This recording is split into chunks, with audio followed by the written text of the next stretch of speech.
Ramah dan bersahaja adalah kesan pertama berjumpa dengan politikus wanita yang satu ini. Bernama lengkap Kartika Sandra Desi SH, lahir di Bayung Lincir, 26 September 1976. Ingin berbuat lebih banyak bagi kepentingan masyarakat adalah motivasinya untuk maju sebagai anggota legislatif. Ketua DPD Partai Gerindra Sumatera Selatan ini tercatat pernah menjabat sebagai Ketua Komisi 1 DPRD Provinsi Sumatera Selatan, Sekretaris Fraksi Gerindra DPRD Provinsi Sumatera Selatan, anggota Badan Anggaran DPRD Provinsi Sumatera Selatan, dan kini mengemban amanah sebagai Wakil Ketua DPRD Provinsi Sumatera Selatan.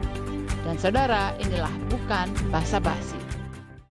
Ya pemirsa, istilah lama mengatakan, janganlah hidup jika engkau tidak bermanfaat. Hal ini pula lah yang menjadi motivasi pendorong narasumber kami yang satu ini untuk terjun ke dunia politik. Baginya, terjun ke dunia politik membuka jalan yang lebih besar untuk dapat lebih bermanfaat bagi masyarakat. Ya pemirsa, inilah bukan basa-basi bersama Ibu Kartika Sandra Desi, Wakil Ketua DPRD Provinsi Sumatera Selatan.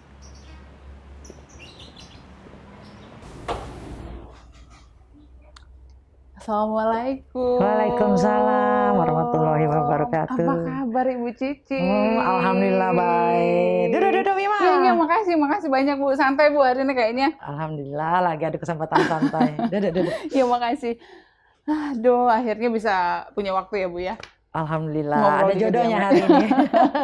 Iya, Bu Cici kalau mendengar nama Ibu Cici disebut Ibu Kartika Sandra Desi, tentunya yang ada di benak pemirsa itu adalah Wakil Ketua DPRD Provinsi Sumatera Selatan, seorang wanita, begitu. Bagaimana sih sebenarnya rasanya menjadi seorang yang berpengaruh, katakanlah seperti itu di legislatif yang ada di Provinsi Sumatera Selatan? Rasanya, kalau saya ditanya rasanya ya sebenarnya rasanya biasa-biasa saja. Tapi di dalam hati itu kadang lebih banyak bahwa wah ini jabatan akan ada pertanggungjawabannya. Pertanggungjawaban yang saya pikirkan bukan hanya sekedar dunia, tapi nanti pertanggungjawaban akhirat. Jadi semakin tinggi jabatan itu semakin besar tanggung jawabnya. Jadi itu hal sesuatu yang memang kadang diinginkan dan disyukuri, tentunya pasti kita selalu bersyukur. Yang lebih penting lagi itu pertanggungjawaban. Ya, kalau misalnya orang masyarakat melihat bahwa waduh enak sekali bisa berada di posisi Ibu begitu ya. Tapi sebenarnya seperti apa sih tantangan terbesar yang yang harus dihadapi begitu? Ya kalau kita tuh kan kalau melihat orang itu selalu kita kepengen jadi orang gitu Sawang kan. sinawang begitu ya. Karena kita melihat kayaknya enak ini dengan fasilitas ya. Kalau hanya sekilas dan sesaat mungkin memang terasa nikmat, tapi kalau karena ini sudah menjadi, saya sudah dari 2018 jadi pimpinan DPRD, 2017 masuk 18, jadi sampai sekarang sudah 4 tahun. Ya tentu kita menjalankan tugas itu yang kadang ada hal yang masyarakat hanya melihat wah ini pasti bisa, ternyata tidak semua apa yang kita perjuangkan tentu bisa kita raih. Contoh kan kadang kami di DPRD legislatif ini bukan orang bilang pimpinan pasti bisa dibanding anggota perjuangannya untuk memperjuangkan aspirasi masyarakat. Tidak, sama saja karena terkadang kita memperjuangkan segala sesuatu itu terbentur aturan. Dan bagi kami pimpinan dewan ini justru beban moralnya itu lebih besar kepada masyarakat. Jadi lebih besar lah tanggung jawab dan tanggung jawab moral kepada masyarakat.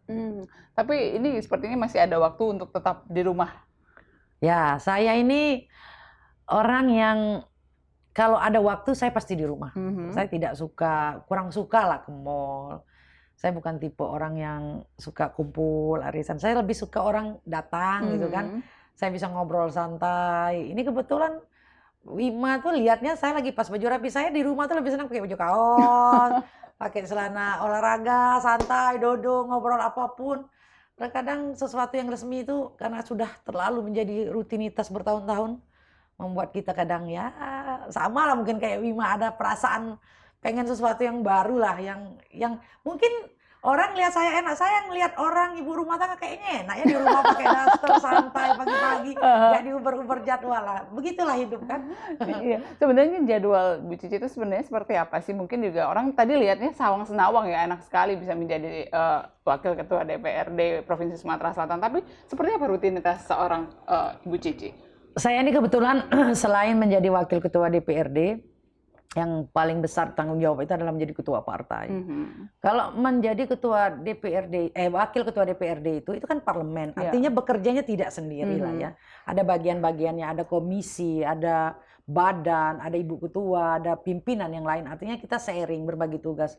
Kebetulan saya kalau di DPR itu kan menjadi koordinator Komisi 3, artinya yang menyangkut Komisi 3, tapi kan komisi yang bekerja. Saya hanya menjadi koordinator, lebih memberikan pengarahan atas, tapi teman-teman di komisi itu sudah orang yang berpengalaman semua. Jadi di Komisi 3 itu bidang keuangan dan perbankan lah. Nah, jadi tidak terlalu, yang paling memakan banyak waktu itu adalah masalah partai.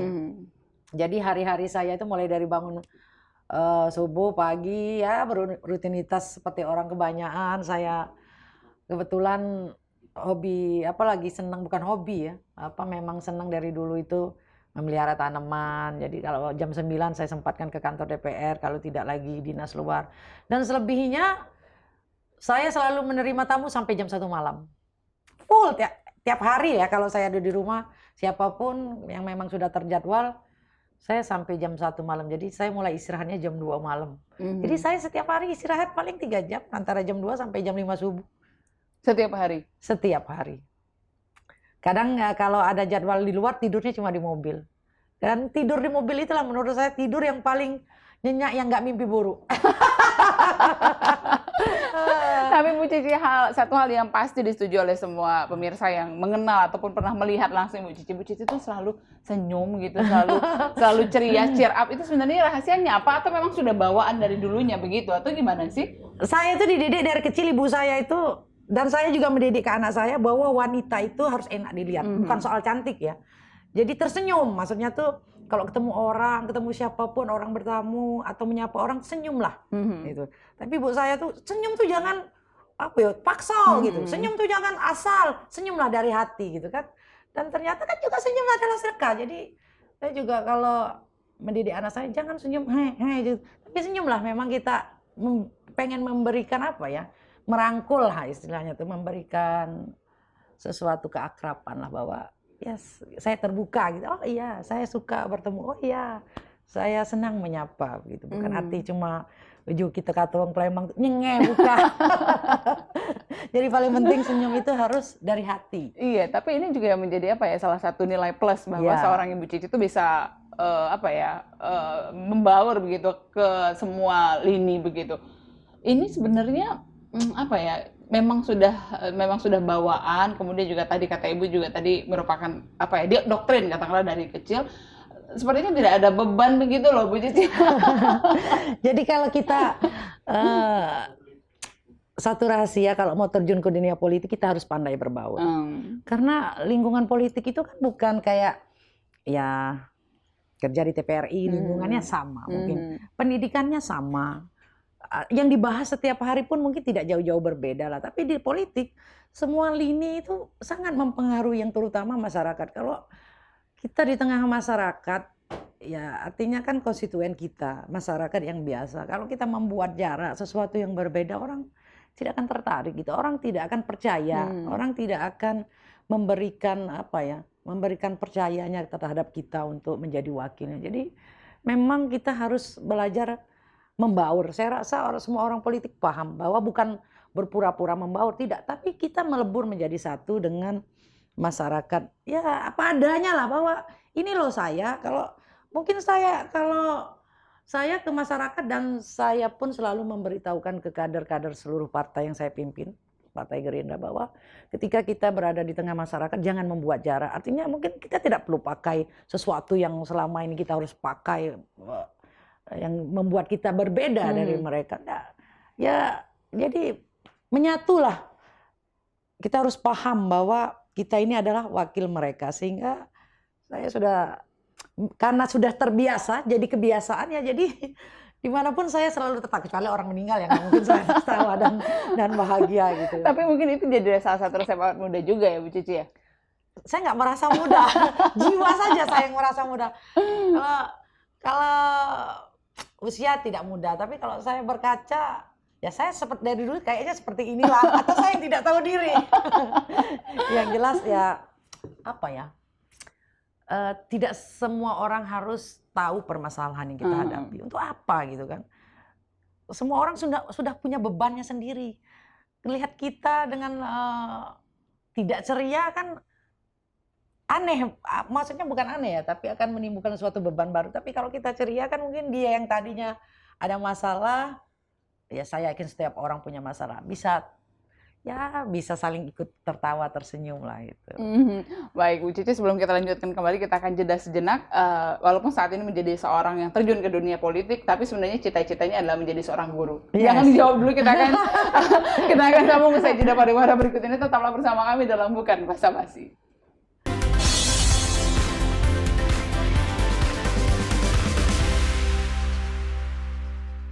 Terima kasih Anda masih bersama kami dalam Bukan Basa-Basi. Bu Cici, kita lanjutkan ya Bu ya. Ya, boleh. Jadi sebenarnya saat ini walaupun terjun ke partai, kemudian juga menjadi anggota legislatif, sebenarnya cita-cita awalnya adalah menjadi seorang guru. Itu sebenarnya bagaimana sih ceritanya? Ya jadi kan saya ini besarnya di kampung, tidak ada contoh. Kita kan kalau anak-anak kecil itu kan melihat sosok yang dikagumi gitu kan. Kalau di kampung itu kan apa yang kita lihat kecuali guru yang tiap hari kita ketemu.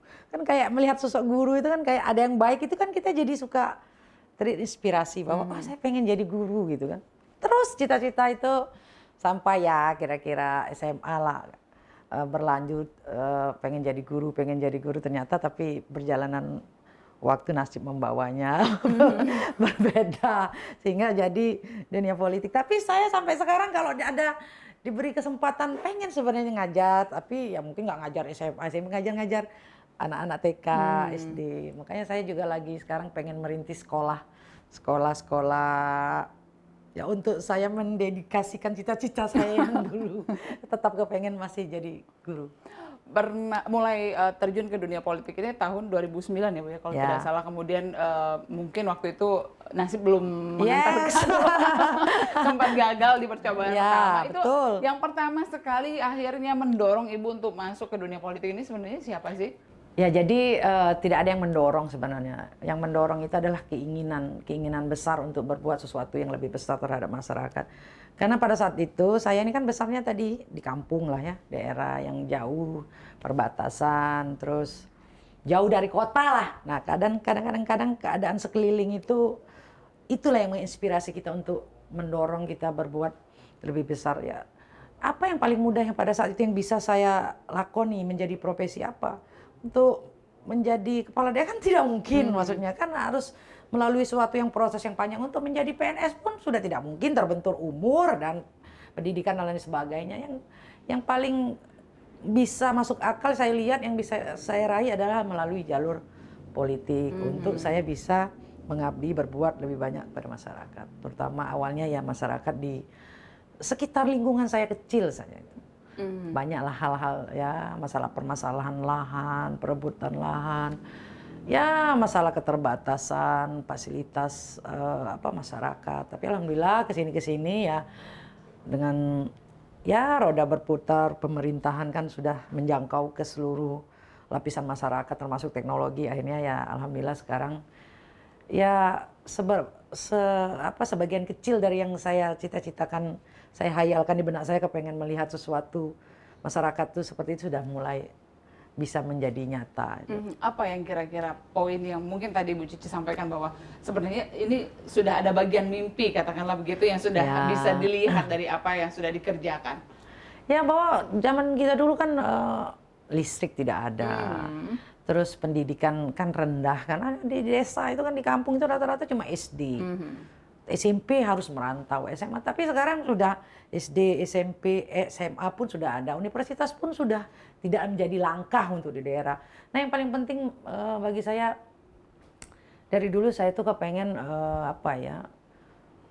terus terang permasalahan perebutan lahan antara masyarakat dengan perusahaan. Saya pengen sebenarnya masyarakat tuh punya andil besar, bukan hanya selalu sebagai buruh di perusahaan-perusahaan kita setempat. Artinya gini, kadang-kadang lucu daerah kaya, masyarakat daerah yang punya, tapi masyarakat cuma jadi penonton gitu, dengan alasan lagi bahwa tidak punya pendidikan, tidak punya keahlian, skill dan sebagainya. Kenapa tidak bergaining gitu? Kenapa perusahaan sebenarnya kalau ada yang mengkoordinir, yang berani mengambil langkah, saya pikir itu bukan sesuatu yang sulit untuk bisa mengajak masyarakat bersama-sama membangun itu. Bukan hanya masyarakat selalu jadi penonton gitu kan, yang luar lagi, orang luar lagi. Nah itu yang masih sampai sekarang menurut saya belum, di daerah saya terutama di Kabupaten Musi Banyuasin itu belum bisa seluruhnya terpecahkan. Tapi salah satu mimpi Bu Cici juga ada di sini juga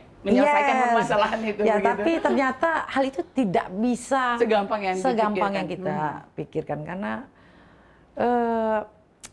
bukan tidak punya kekuatan ya, tapi ada hal-hal yang memang itu tidak bisa kita jangkau kita sendirian. Kekuatan kita tidak sebesar kalau kita banyak lah gitu. Nanti paham nggak, harus terjun dunia ke politik biar tahu detailnya yang tidak mungkin saya ceritakan di sini gitu. Memakan waktu yang sangat panjang gitu kan. Baik, tapi menjadi politikus wanita itu tantangannya lebih besar nggak sih, atau bebannya itu lebih besar nggak sih sebenarnya Bu Cici? Salah. Justru menjadi politikus wanita itu kesempatannya lebih besar dibanding laki-laki. Karena sedikit. Gitu kan. Iya. Dan masyarakat itu lebih trust kepada perempuan. Apalagi ya, saya pikir begitu, bahwa saya lihat dari banyak-banyak caleg yang terjun ke politik yang serius, wanita tuh peluangnya selalu lebih besar. Asal tadi dia serius. Karena masyarakat tuh lebih nerimo lah, dia berpikir perempuan lah tidak akan, ya katanya anggota DPR kalau sudah jadi nipu. Kalau perempuan kan dia pakai hati. Betul sekali. Jadi jangan salah berpikir bahwa di dunia politikus perempuan akan berat, tidak. Begitu di parlemen pun, saya pernah di komisi waktu periode kemarin saya sendirian. Semuanya laki-laki 13, tapi itu justru menguntungkan saya. Saya merasa dilindungi, saya merasa dijaga, dan saya disupport, diberikan wewenang. Kebetulan pada saat itu saya yang menjadi ketua. Jadi nggak percayalah itu bohong kalau perempuan di dunia politik akan tertekan, akan lebih berat. Nggak, justru perempuan di dunia politik akan sangat menguntungkan. Jadi perempuan punya privilege begitu? Yes, betul sekali. Baik, sebelum kita lanjutkan pemirsa, kita akan jeda sejenak. Tetaplah bersama kami, bukan basa-basi. Masih akan kembali usai jeda berikut ini.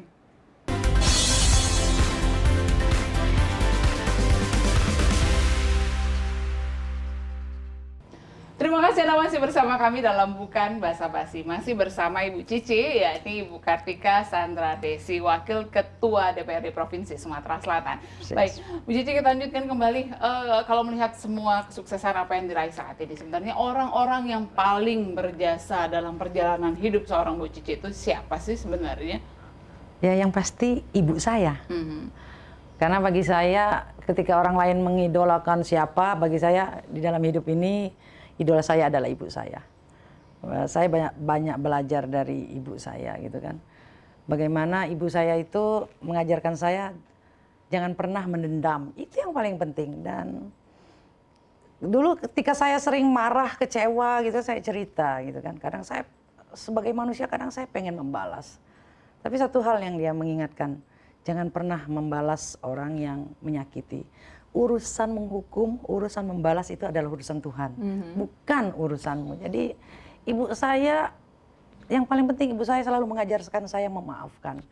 Lupakan, kadang saya suka curhat lah dulu dengan ibu saya, aduh orang itu kok ngomongin saya begini, kata ibu saya, biarlah, anggap itu pahala gratis untukmu.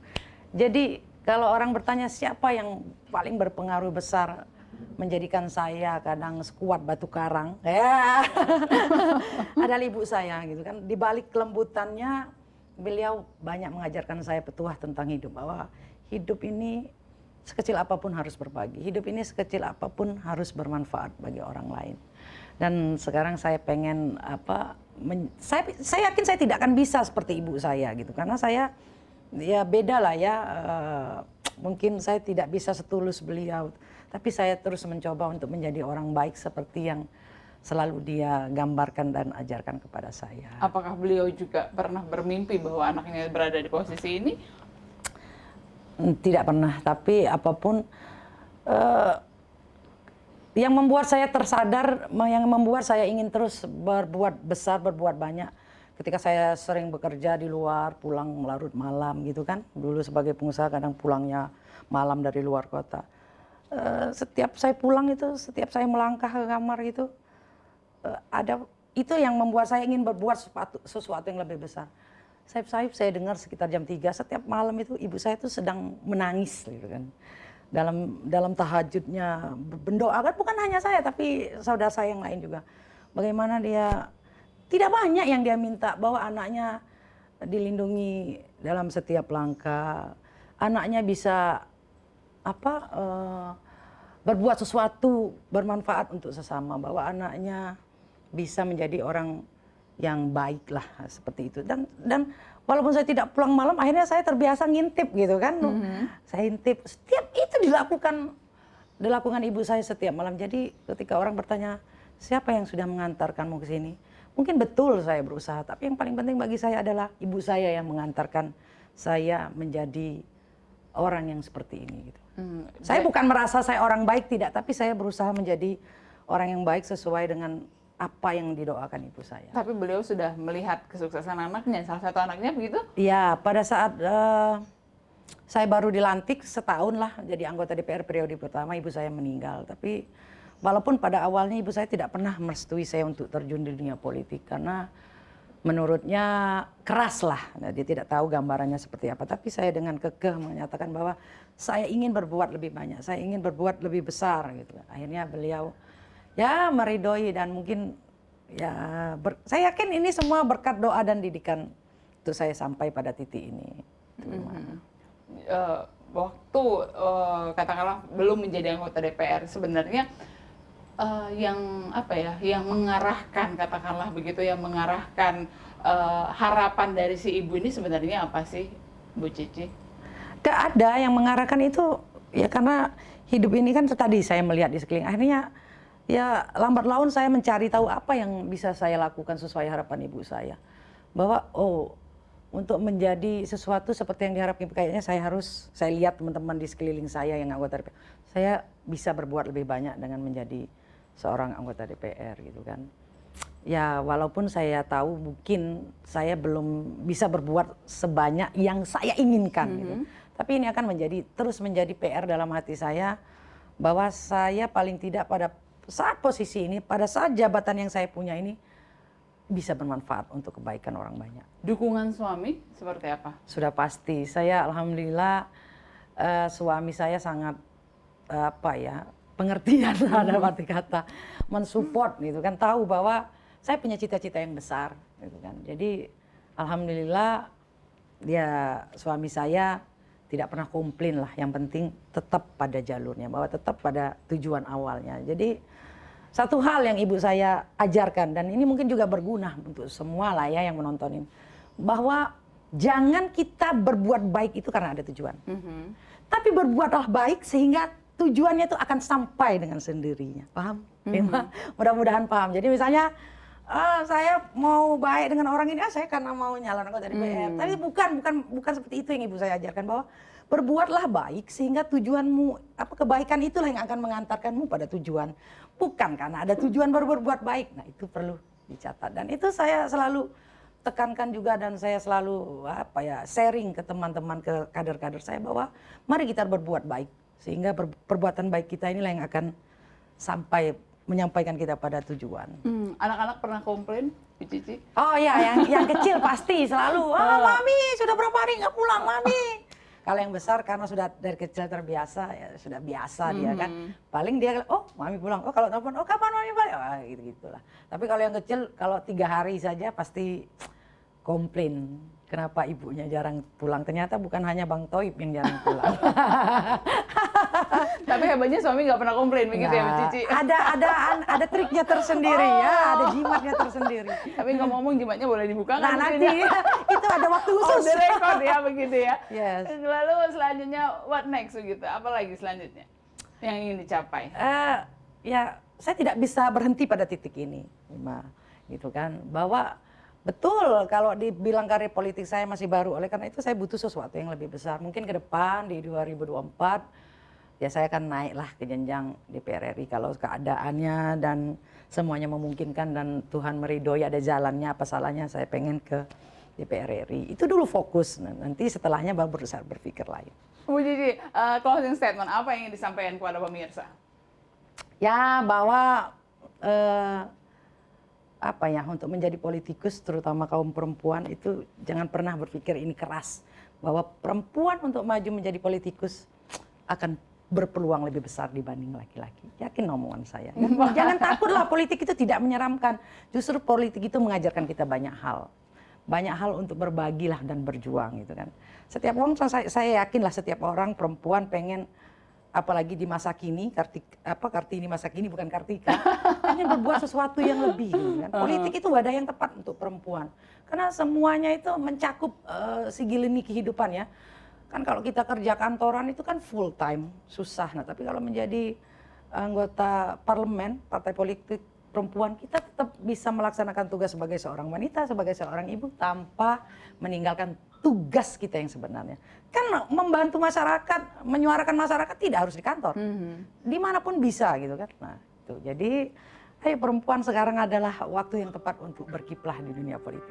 Baik, Bu Gigi terima kasih sekali atas waktunya, terima kasih sekali, banyak sekali ini pelajaran yang bisa kami petik, tentunya pemirsa juga bisa banyak sekali mengetahui seperti apa sih seluk-beluk yang biasanya selama ini hanya mungkin melihat dari gambar, televisi dan lain sebagainya. Dan satu lagi tadi bagaimana azimat agar tidak dikomplain suami ya Bu ya. Di sini kita akan singgung bersama. Ya pemirsa, akhirnya saya Wima Yasrusa pamit undur diri dari hadapan Anda. Sampai jumpa dan wassalamualaikum warahmatullahi wabarakatuh. Waalaikumsalam. Terima kasih Ibu. Terima kasih Wima, sukses selalu.